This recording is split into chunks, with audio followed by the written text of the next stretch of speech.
अस्सलाम वालेकुम नाज़रीन। सबसे पहले तो उर्दू टीवी के देखने और सुनने वालों को हमारी तरफ से दिली ईद मुबारक हो।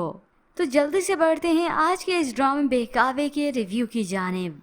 जुबैर जिसका अब इलाज हो रहा है, दवाइयों की वजह से उसकी तबीयत में थोड़ी सी बेहतरी आई है।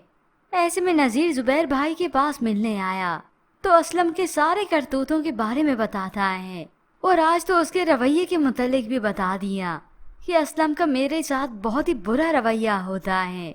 वो मुझसे बहुत बदतमीजी करता है और वो चाहता है कि उसकी इस बदतमीजी और सलूक की वजह से मैं स्टोर छोड़ दूं।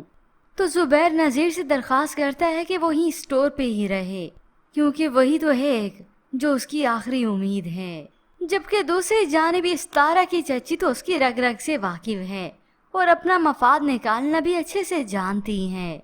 वो तो तारा से अब तफ्तीश ही करती हैं कि आखिर वो इतने अरसे से कहाँ थी और लोग कैसे उसके बारे में बातें बना रहे हैं कि सितारा ने अपने शोहर को जहर दे दिया। ये सुनकर सितारा तो झूठ मूठ का गुस्सा ही दिखाती है।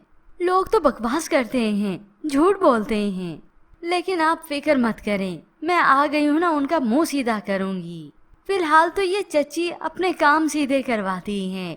उसके आगे रोना रोती है कि उनकी हालत तो फाकों सी हो गई है और थमा दी उसके हाथ में सामान की लिस्ट।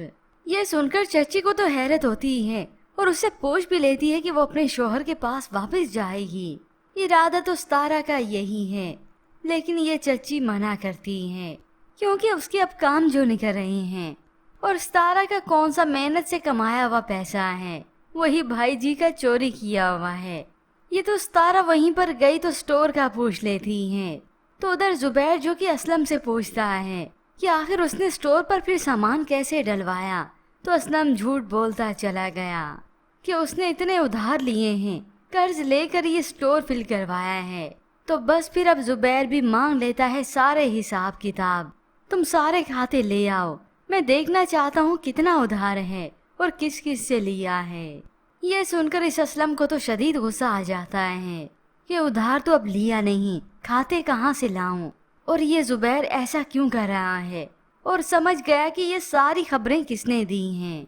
तभी तो वो जल्द अज जल्द अब स्टोर को बेच बूझ कर यहाँ से जाना चाहता है। जुबैर की माँ और बहन को तो बस ट्रक की बत्ती के पीछे ही लगा दिया कि हाँ वो बस शादी करेगा, मगर ये तो सिर्फ और सिर्फ झांसा ही है।